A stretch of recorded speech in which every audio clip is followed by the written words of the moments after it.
Мобільна бригада вакцинує медиків обласної клінічної лікарні. Страшного нічого немає. То потрібна справа. Я кажу, потрібна справа, перш за все, для переривання ланцюжка того вірусу. Мають провакцинуватись всі. І тоді, можливо, поборемо його. Огляд доктора, вимірювання температури. Ми придумали таке ноу-хау, даємо номерки, щоб контролювати той процес, скільки ми провакцинуємо. Ну і, зрештою, потім півгодини мінімум пацієнти повинні побути, хоча б під нашим наглядом. Якщо є залишок, обов'язково у нас є список, і громадські діячі, і політичні діячі, і ми, звичайно, визвонюємо.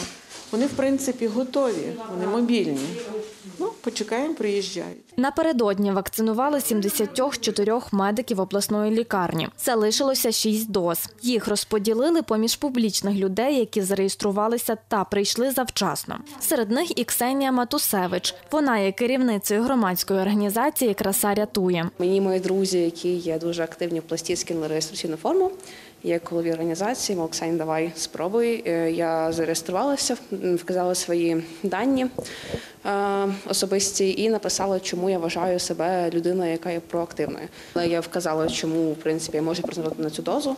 І мене набрали в кінці вчорашнього дня і кажуть, що є вільні дози, які вже відкриті, треба використати. І так як в черзі лікарів більше нема, то welcome. Можете забрати цю дозу собі. Із 11 березня внесли зміни щодо вакцинації публічних людей. Тепер першочергово мають щеплювати тих публічних людей, що мають більше 60 років. Поки що вакцинують тих, хто заповнював заявку до 11 березня. У нас в області існує така Google-форма реєстраційна для лідерів публічної думки. Інформацію про неї ми розміщували і на сайті облдержадміністрації, на сайті Департаменту охорони здоров'я, обласного центру громадського здоров'я, а також на фейсбук-сторінках цих установ. Це мають бути публічні люди. Зараз вийшли зміни до того наказу, які регламентують, що в першу чергу це мають бути люди старше 60 років.